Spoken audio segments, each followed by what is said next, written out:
అందరికీ నమస్కారం. నా పేరు కోనపురెడ్డి లక్ష్మీకిరణ్. అసలు పూజ ఎలా చేయాలి? ఏ సత్యనారాయణ వ్రతం అయినా, వరలక్ష్మి వ్రతం అయినా, కేదారేశ్వర స్వామి వ్రతం అయినా, వినాయక వ్రతకల్పం అయినా, ఇలాంటి పూజలన్నీ మనం ఎలా చేయాలి? ఇంట్లో చేసే పూజలే. టెంపుల్కి వెళ్ళినా సరే పూజ ఎలా చేయాలి? ఇప్పుడు సోమవారం సాయంత్రం సత్యనారాయణ స్వామి వ్రతం పూజ చేద్దామని సంకల్పించుకున్నాం. సోమవారం పూజ కదా, ఈరోజు ఆదివారం, ఈ రోజుకి ఏమైందిలే అని ఆదివారం చికెన్ తెచ్చుకుని చికెన్ మటన్ తినేసి పడుకుని తెల్లారి ఈరోజు ఉపవాసం ఉండాలని కాఫీ తాగేసి, టీలు తాగేసి, పలహారాలు తినేసి, టీవీలో న్యూస్ ఛానల్స్ పెట్టుకుని చూసుకుంటూ టైం అవుతుందా, సాయంత్రం ఎంత అయిన టైము, ఇప్పుడు టిఫిన్ తినేద్దాం, టిఫిన్ తినేసి ఇంకా సాయంత్రం 5 కదా పూజ, పలహారాలు తినేసి టీవీలో సినిమాలు పెట్టుకుని చూసేసి సాయంత్రం పూజ ఎంత ఎంత సమయం పడుతుందో, సుమారుగా 2 గంటల పూజ దగ్గర కూర్చుని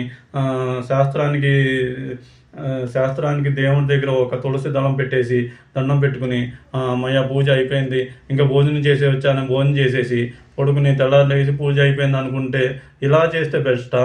ఇలా కాకుండా సోమవారం సాయంత్రం సత్యనారాయణ స్వామి వ్రతం ఉందంటే మనల్ని మనం శుద్ధి చేసుకోవడానికి 4 రోజుల ముందు ఉండే, కనీసం 4 రోజులు కాకపోయినా 1 రోజు ముందే సాత్విక ఆహారం తీసుకుంటూ ఒక పూటే భోజనం చేసి నేల మీద పడుకుని రేపు నీ పూజ చేస్తున్నాం, మమ్మల్ని ఆశీర్వదించండి అని సత్యనారాయణ స్వామికి దండం పెట్టుకుని నేల మీద పడుకుని పొద్దున్నే లేచి దేవుడికి పూజ చేసి దేవుడి గురించే స్తోత్రాలు చదివి, ఇంకా మనకి నీరసం వస్తుంది కాబట్టి కాఫీ తాగి, నీరసం వస్తుంది ఉండలేకపోతున్నాం కాబట్టి పలహారాలు తిని సాయంత్రం వరకు దేవుడి గురించి ఆలోచిస్తూ టీవీ పెట్టుకున్నా సరే దేవుడి పురాణాలు స్తోత్రాలు పెట్టుకుంటూ సాయంత్రం పూజ దగ్గర శ్రద్ధగా, పూజ ఉన్న 2 గంటలు శ్రద్ధగా దేవుడి గురించి ఆలోచిస్తూ దేవుడికి పూజ చేసి, పూజ అయిపోయిన తర్వాత కూడా దేవుడి గురించి ఆలోచిస్తూ నేల మీద పడుకుని తెల్లారి లేచిన తర్వాత కూడా సత్యనారాయణ స్వామికి పూజ చేసి నార్మల్ పూజ, రెగ్యులర్ పూజ చేసినట్టు పూజ చేసి అక్కడితో సత్యనారాయణ స్వామి పూజ అయ్యింది అని సంతృప్తిగా ఉండటం.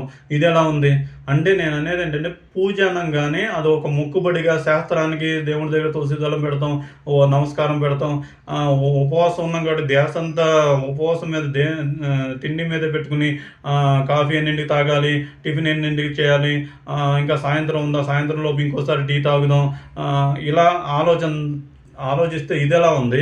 ఇలా కాకుండా ఉపవాసం ఉంటే దేవుడు దగ్గరగా ఉండటం. ఇందాక నేను చెప్పిన దాంట్లో తిండి విషయం ఎక్కడన్నా ఉందా?